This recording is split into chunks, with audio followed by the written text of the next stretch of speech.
Chaque semaine, le bulletin vous présente le portrait d'une des personnes qui a occupé le fauteuil de maire de Montréal durant les dernières décennies.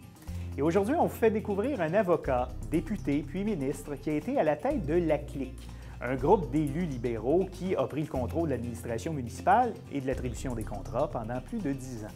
Voici le portrait du 25e maire de Montréal, Raymond Préfontaine. Joseph Raymond Fournier, dit Préfontaine, est né en 1850 à Longueuil. Fils d'un important cultivateur de la Rive-Sud, il fit ses études au Collège Sainte-Marie, puis étudia le droit au McGill College. Il débuta sa carrière dans le bureau de l'ancien premier ministre Antoine-Aimé Dorion, puis fut admis au barreau en 1873. 2 ans plus tard, il débuta une carrière politique qui se poursuivit jusqu'à sa mort. Il est député libéral à l'Assemblée législative de 1875 à 78, puis de 79 à 81. Il fit aussi carrière comme député à la Chambre des communes pendant près de 20 ans. En 1879, Préfontaine est élu conseiller municipal de la ville d'Hochelaga, puis il est choisi maire de la ville par les échevins. Il y mène une ambitieuse politique de développement urbain. Il fait élargir la rue Notre-Dame, met des pavés dans les rues et prolonge le tramway vers l'est. Il prône l'annexion d'Hochelaga à Montréal, ce qui déplaît aux anglophones qui craignent que l'annexion d'un quartier francophone les marginalise au conseil municipal. En 1883, une partie de la ville d'Hochelaga est fusionnée à Montréal, l'autre partie devenant la municipalité de Maisonneuve. Raymond Préfontaine devient alors conseiller municipal du quartier Hochelaga. Pendant presque 10 ans, il présidera le comité des chemins, par lequel il favorise le développement de l'Est de Montréal. Il fera refaire des rues, aménager des trottoirs et installer de l'éclairage électrique. Des rues comme Saint-Denis et Saint-Jacques seront élargies et embellies.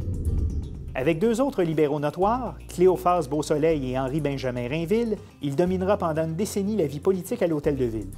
Leurs adversaires porteront contre eux de nombreuses accusations de patronage, de favoritisme, de versement de ristournes et de corruption. Devenu très populaire auprès des francophones, en créant des emplois pour les journaliers et en défendant les intérêts des petits propriétaires fonciers, Préfontaine est élu maire de Montréal par acclamation en 1898, puis réélu en 1900. Durant son passage à la mairie, les quais Jacques-Cartier, Alexandra et King Edward du port de Montréal seront construits ou agrandis. Il plaidera aussi pour l'agrandissement du port dans l'est de Montréal. Et afin de prévenir les inondations, qui étaient fréquentes à l'époque, la Ville conclut une entente avec la Commission du Havre, prévoyant la construction d'un mur de plus de 1,5 km pour protéger le Vieux-Montréal. Sentant que l'opposition était forte et que les anglophones allaient voter d'un bloc pour un candidat, afin de favoriser l'alternance entre maires francophones et anglophones, Préfontaine ne se représentera pas aux élections de 1902. Après son départ de la politique municipale, il est nommé ministre de la Marine et des Pêcheries dans le gouvernement fédéral de Wilfrid Laurier.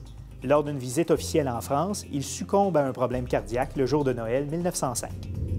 La France célébrera ses funérailles dans l'église La Madeleine à Paris, puis sa dépouille sera rapatriée par un cuirassé de l'armée britannique. Il sera inhumé sous un obélisque dans le cimetière Notre-Dame-des-Neiges sur le Mont-Royal. La Ville de Montréal a rendu hommage de plusieurs façons à Raymond Préfontaine. Dès 1922, le nord de l'ancienne ville d'Hochelaga a été renommé quartier Préfontaine. Et c'est là qu'on y trouve la rue Préfontaine.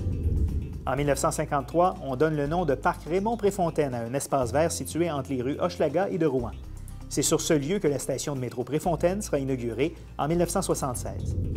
Puis jusqu'en 2011, l'aréna du quartier Hochelaga portait le nom de Raymond Préfontaine. Il a été rebaptisé en l'honneur de Francis Bouillon, un ancien joueur de hockey des Canadiens de Montréal.